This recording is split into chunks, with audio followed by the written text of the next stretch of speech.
ये मशीन क्या कह रही थी?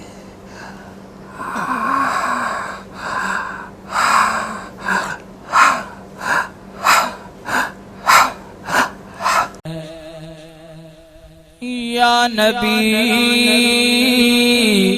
सलाम अलैका, या रसूल सलाम अलैका, या हबीब सलाम अलैका,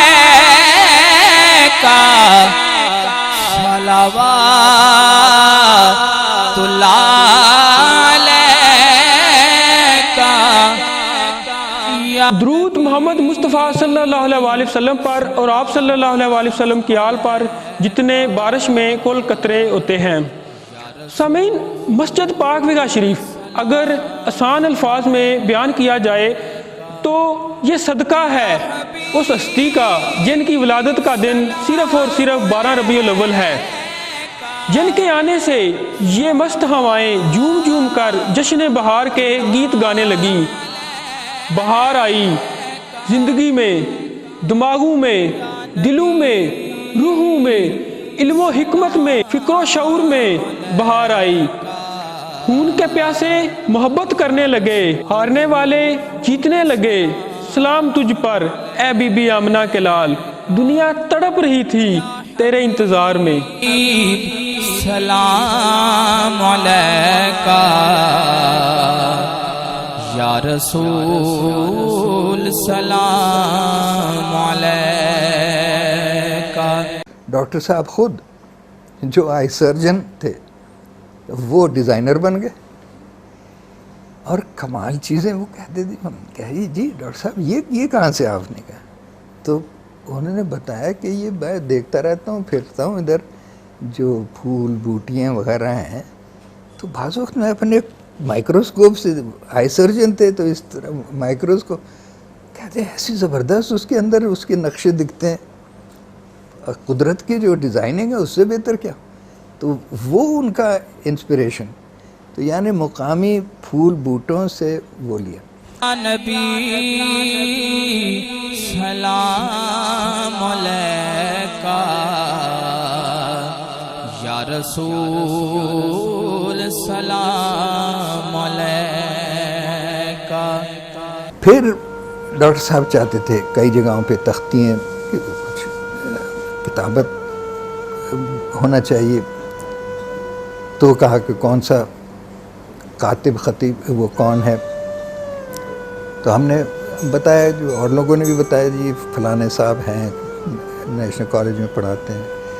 उनके पास गए, डॉक्टर साहब ने कहा जी ये इस तरह मस्जिद है, हमें बड़े बड़ी जली खताती चाहिए। तो वो साहब कहने लगे ठीक है हम कर देंगे, आप ऐसे करें हमारे सामने वो सिल ले आए पत्थर की, मैं उसके ऊपर ही खताती कर दूंगा। डॉक्टर साहब ने कहा ये किधर हम पाक वीगा से उठा के एक एक पत्थर इनके लिए लाएंगे, ये तो नहीं हो सकता। उन्होंने कहा सर थैंक यू। फिर उनको भी फारिग करके अब फिर सोच रहे हैं अब ये खताती कौन करेगा। तो वो फिर खुद बैठ गए और खताती शुरू कर दी। एक दिन मुझे याद है, बड़े मुस्कराते हुए आए यहाँ से और कहने लगे आपको कुछ दिखाना है। मैं कहा डॉक्टर साहब ज़रूर दिखाइए।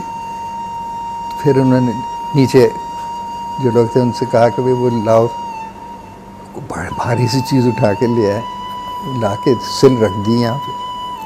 हम देख रहे हैं उसके ऊपर इतनी अच्छी सी खताती करी हुई कार्विंग, अच्छी तो लग रही। फिर थोड़ी देर बाद मैंने सोचा ये है कौन सा ख़त, कभी देखा नहीं, मुझे तो इतना नहीं पता। मेरा बेटा काफ़ी खताती वगैरह समझता है। मैंने कहा तैमूर इधर आओ ज़रा, ये देखो ये क्या है। कहने है तो बड़ा अच्छा। मैंने कहा ये ख़त कौन सा है? ये तो पता नहीं।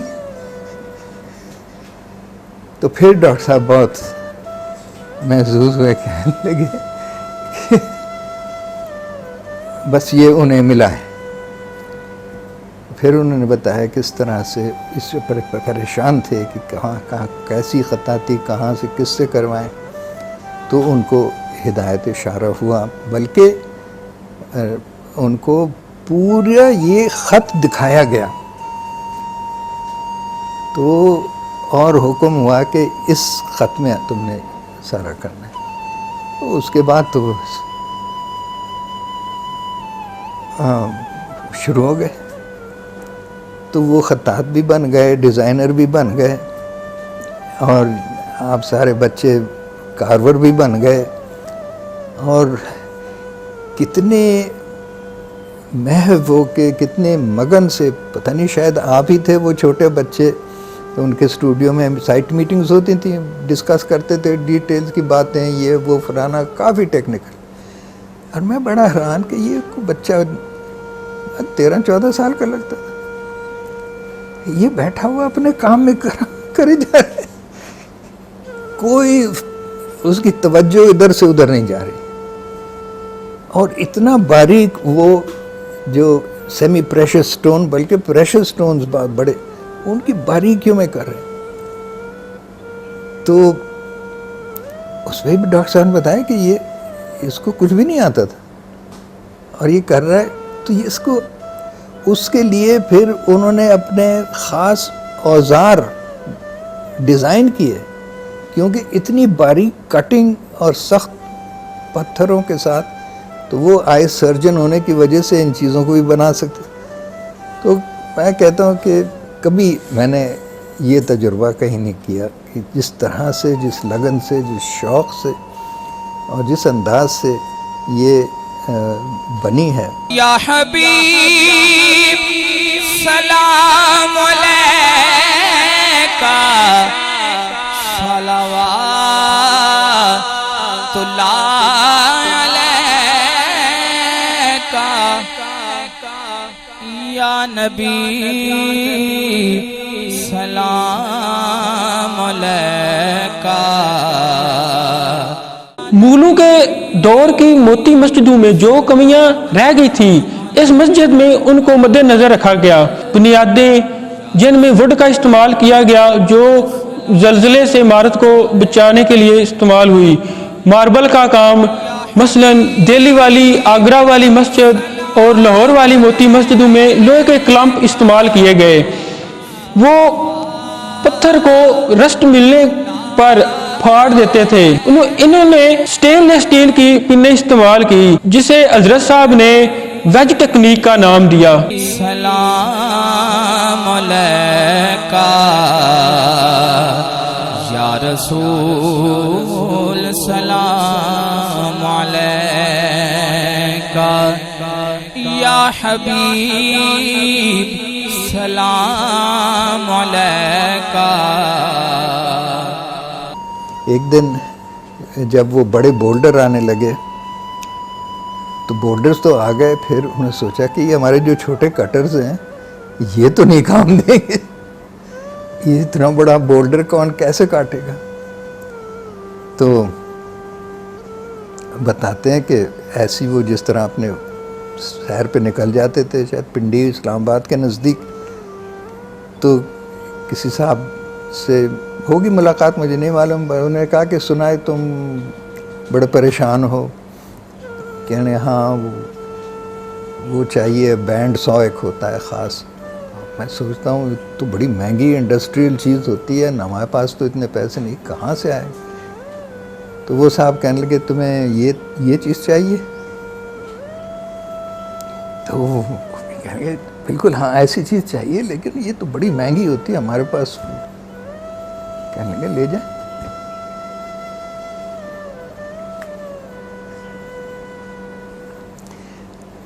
तो इस तरह से फिर जब हम साइट पे गए तो बहुत खुश थे। कहने लगे वो आगे बैंड 100 आइए दिखाएं आपको। तो लेके गए जहाँ कटाई हो रही होती है, वो पूरा वो स्टैंड, उसका बड़ी मशीन होती है। फिर उन्होंने कहा चलाओ इसको। तो तो वो चलाते हैं, फिर उसको पानी आने लगता है, फिर सारे आबशार जैसी बन जाती है। उसके बाद ये मशीन ऐसे ऐसे चलती है, नीचे आते जाते हैं और फिर पत्थर के साथ वो रगड़ने लगती है। वो आवाज़ सुन के मैं तो दंग हो गया। ये मशीन क्या कह रही थी?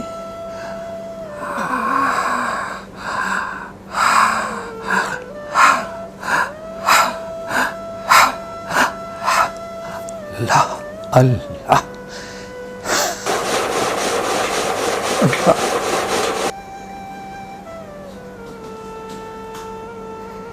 ये बस मुआवजे ही हैं।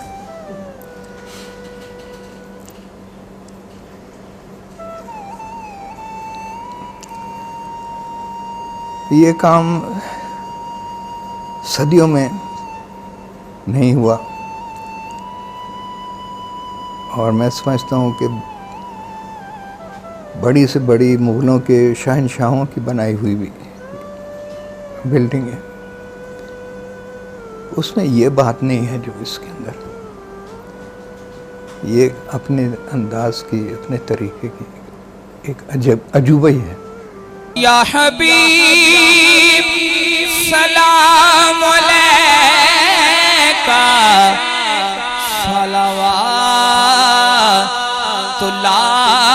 अलैका या नबी सलाम अलैका। सामीन, मस्जिद पाक विका शरीफ एक इमारत होने के साथ साथ मेडिकल कैंप का भी काम कर रही है। अंग्रेजी महीने के पहले और तीसरे सोमवार को फ्री मेडिकल कैंप लगाया जाता है, जिसमें मरीजों का चेकअप और फ्री सर्जरी की जाती है। जनाब अक्सर फरमाया करते थे कि ये अल्लाह पाक का करम है कि एक लम्हा में हम मस्जिद पाक विका शरीफ में ऑपरेशन थिएटर के अंदर जिस्म के सबसे नाजुक हिस्सा आँख, जिसमें अल्लाह पाक की तरफ से नूर होता है, की सर्जरी करते हैं और अगले ही लम्हे में उसी मेडिकल टीम के साथ सफ़ेद संगे मरमर पर कशीदाकारी, कंदाकारी, पॉलिशिंग, कीमती व नीम पत्थर के जुड़ाव का काम करते हैं। राह पे आ जाने तो वाह पे आ जाने। या हबीब सलाम अलैका सलावातुल्लाह अलैका या नबी सलाम अलैका या रसूल सलाम अलैका या हबीब